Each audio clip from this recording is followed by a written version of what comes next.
دین سیکھنا سکھانا۔ سجدے کا مسنون طریقہ۔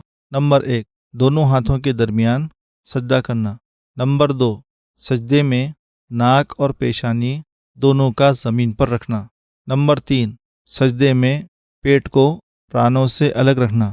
نمبر 4، پہلوؤں کو بازوؤں سے الگ رکھنا۔ نمبر 5، کوہنیوں کو زمین سے الگ رکھنا۔ نمبر 6، سجدے میں کم از کم 3 مرتبہ سبحان ربی الاعلی پڑھنا۔ نمبر 7، سجدے کی حالت میں پیروں کی انگلیوں کو زمین پر رکھتے ہوئے قبلے کی طرف موڑنا۔ نمبر 8، سجدے کی حالت میں ہاتھ کی انگلیوں کو ملی ہوئی رکھنا۔ نمبر 9، سجدے کی حالت میں نگاہیں ناک پر رکھنا۔ نوٹ: دونوں سجدوں کے درمیان اطمینان سے بیٹھنے کو جلسہ کہتے ہیں۔ یہ جلسہ واجب ہے۔